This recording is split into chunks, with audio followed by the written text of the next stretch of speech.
We don't need all this crap. We just don't. You know, what's important is who we are. Where are we going with ourselves? Have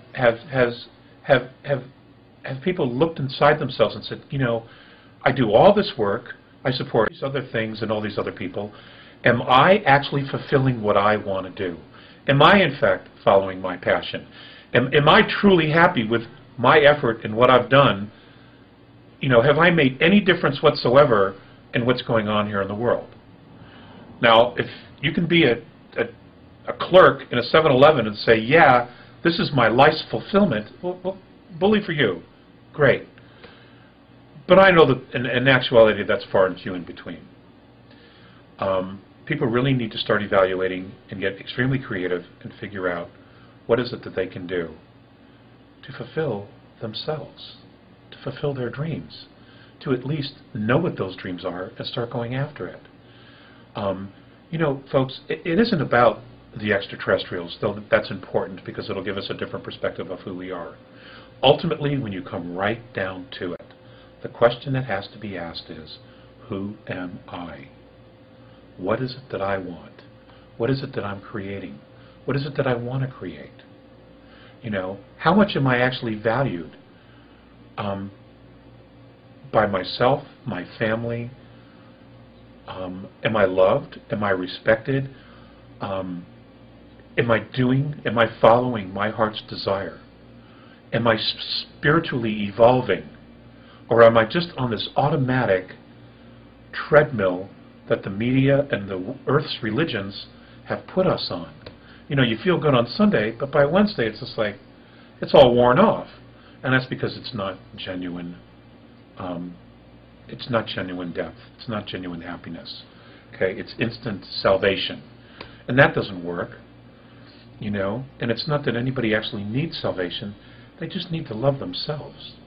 And in finding that, and in truly embracing that love, that passion for themselves, and honoring themselves, you'd be amazed at how much crap that's in your life will just fall away. Because, you know, what isn't real will just fall away when you're actually on your path. You know, and I can't tell people what their path is. I'm still working on my path. But it's all about self-responsibility. And that isn't going to change. That's where the real growth, that's where the real evolution comes from. In America, we had that opportunity, and we did it for some time. But for the last 50 years, God, it's just gone downhill. I mean, we've had this incredible opportunity to change the world, you know, and now the world's very upset with us. And let's take a look at that for a second. Okay, Alex, you've mentioned that Eisenhower lost control of the U.S. government and that it really has never been regained by the U.S. people. And I think we all want to know, how did that happen? Well, that's not exactly what I said. He didn't lose control of the government, but he lost control of the technology. Apparently, you know, and this information's out there. Brigadier General Lufkin said in the Disclosure Project testimony, that's disclosureproject.org, which I recommend to everybody. You know, he mentioned that the technology was being reverse engineered, but it went black. And it went black very, very quickly. And it was really literally a matter of weeks that he lost control of where the technology was because it went black.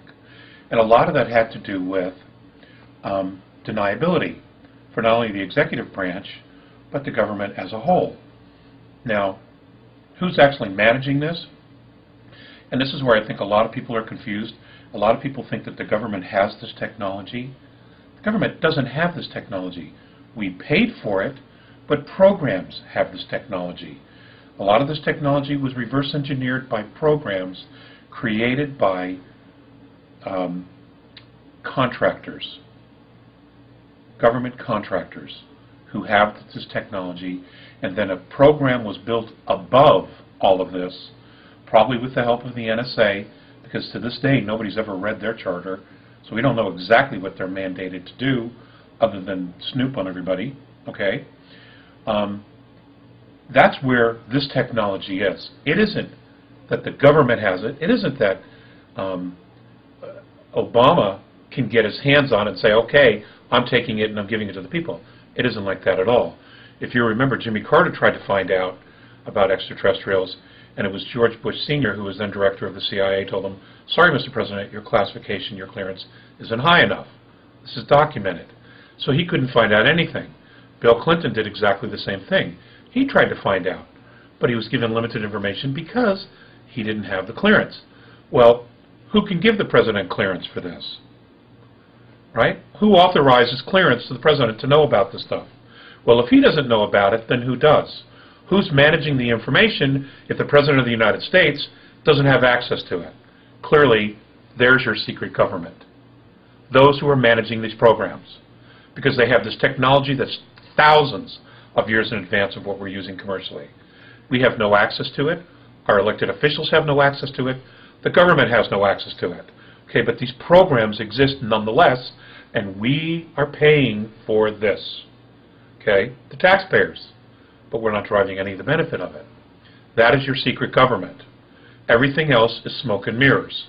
Okay, what's coming down the pipe now is the fact that they have this technology and they're basically making choices. They're deciding what kind of society, what kind of world we're going to live in, who stays, who goes, what areas go through war, what areas stay in peace, which natural resources are going to be taken over.